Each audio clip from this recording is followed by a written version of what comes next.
Segment 2, Northtown Neighborhood News Magazine, a presentation of Sonny Hersh and myself. Website, ntnm.org.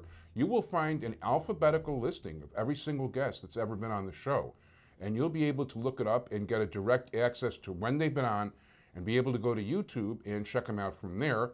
YouTube, where over 80,000 of our shows have been watched. Are you people out of your minds? Anyway, thank you. And CAPS, we really like CAPS. We really believe in that the community working together with the police in partnership does reduce crime in neighborhoods. We've seen it for ourselves. It's been a truth over many years, especially with what's going on in our neighborhood right now. And the changes you see is very important to get to your CAPS meetings. Sonny Hersh's meetings are the third Tuesdays of the month. Go to caps24.org. That's from Devon to Peterson, Kedzie to Ridge. The meetings for 2412 are the fourth Wednesday of every month. And they're going to be at Boone School in September and October. No November meeting because it's the night before Thanksgiving. In December, there's a meeting at Devon Bank. And go to caps24.org for all the sites within the 24th District citywide, 311. Now, it is a pleasure to, with all this talk about national health care and implementing it, one of the big questions is what about end-of-life issues? And, it's a very interesting topic, and it's almost a can't-win topic in so many ways. But who better to talk about this than somebody who's appeared on the show many times, who certainly is expert as anybody in these issues, and that is Hospice Chaplain for the Palliative Health Midwest Palliative Hospice and Healthcare Center of the North Shore, Rabbi Pinchas Eisenbach. Rabbi Eisenbach, how are you? Fine, thank you. Okay, tell us about this is serious problems, ending life issues. Yes, it's very serious problems, and one of the main goals is that when someone comes to you, they don't know even what to ask. And this is why not only in Judaism, in every religion, there's a living will and also the 5 wishes. The first time I saw the 5 wishes, I was wondering, what is it all about? The 5 wishes is about questions, for example, that people don't know what to ask. Because when you go to a doctor or you go shopping for a car or you ask a question, you have to know what to ask. So what do people ask? Then, for example, someone talks about quality of life. What is quality of life? Okay, you tell me. By certain people, if you cannot play golf, you are finished, And certain people, if your mother or your father or your loved one is in a wheelchair and they can come to the wedding, even on oxygen, they love it. As long as you say in English, they can schlep, they can drag their feet, they can be at the wedding, confirmation, bar mitzvah, bas mitzvah, it doesn't matter. And in Judaism, it's very important to know what you want, because when you have, for example, tube feeding, should you withdraw or should you withheld? For example, sometimes a story, a picture is the best way to illustrate. I had one time a psychiatrist, when I called him the first time, his mother was a hospice patient. He was nice to me, but he says, but in a nice way, thank you, Rabbi, nice knowing you, and if I need you, I'll call you, Yeah. But I told him, before you hang up, the door is always open. Forget all about it. 11 o'clock, 5 weeks later, he calls me. Can I see you? I said, I'm a little tired now, but in the morning, 10 minutes, 15. Kept me for 2.5 hours. Wow.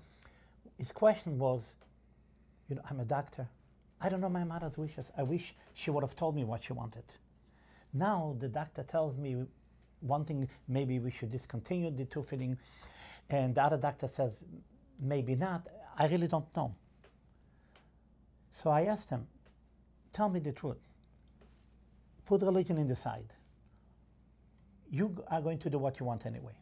Yeah. But say after a year passes by, your mother passes away, are you going to handle it? He says, Rabbi, that's my question. I don't know what to do. So I told him, maybe get a second opinion. Yeah. Because he said, the doctor said aspiration, it's an excuse, or blockage.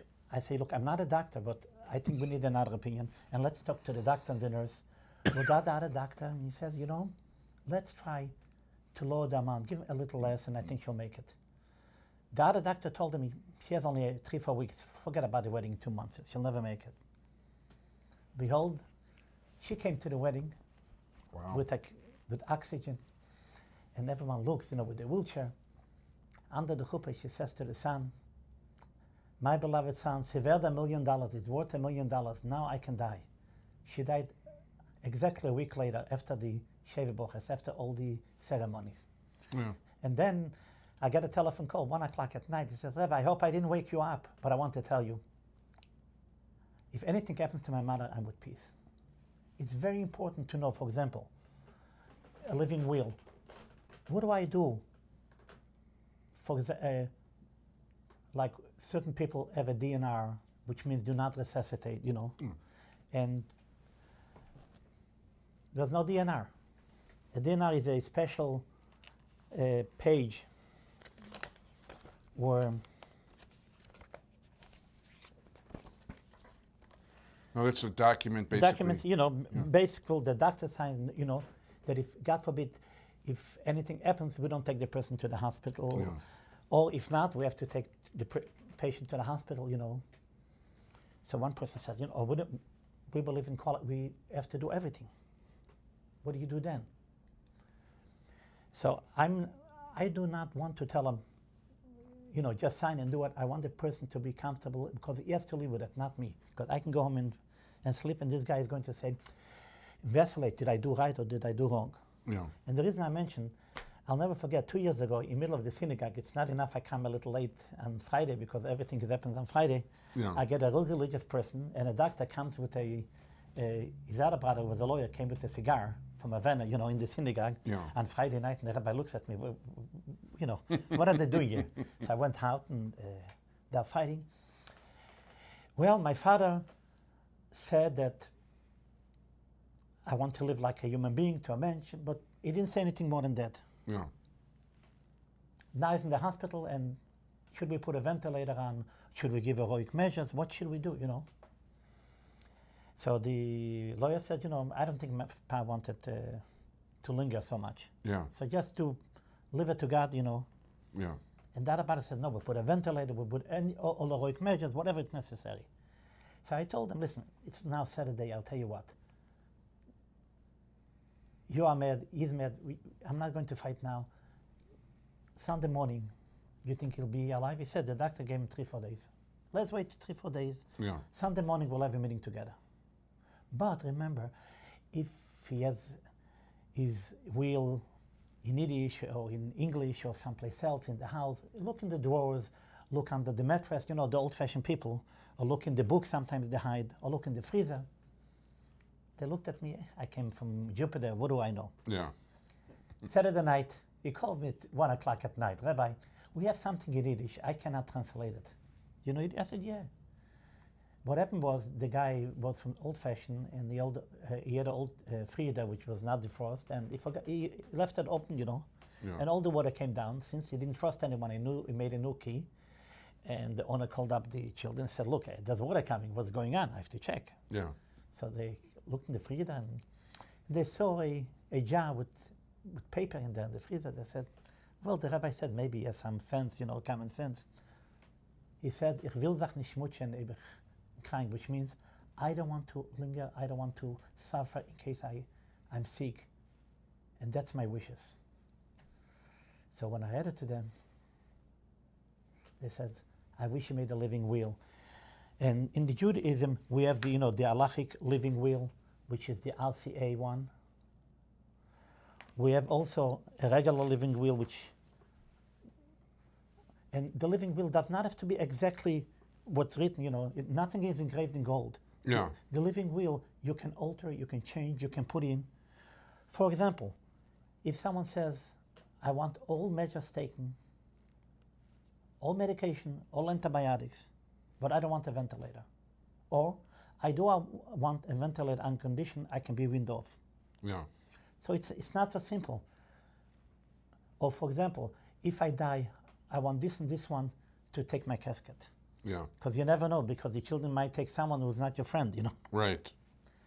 And also in the living will we have things that people don't even ask what to do. So this is why, if you have a friend of yours, you can make a proxy that this person should do it.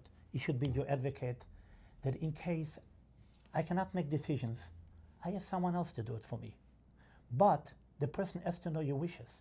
So this is why the 5 wishes and the halachic, either one of them, or you can make up your own one. You can create one. But the living will is like, for example, what decision do I want and what I don't want? Or for example, how comfortable am I and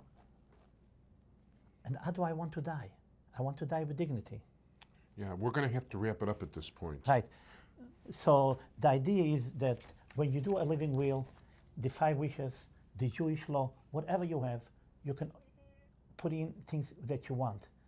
And this is what I want to say. The only last thing I want to say about the living will is mentioned even in the Talmud. Yeah. It's mentioned Rabbi Yehuda Nossi had a surrogate, he had a guardian which answered the rabbi, which when the rabbi was very sick, she went on top of the roof with a crystal glass and she said, God, look at this guy suffering. Either you take him or heal him.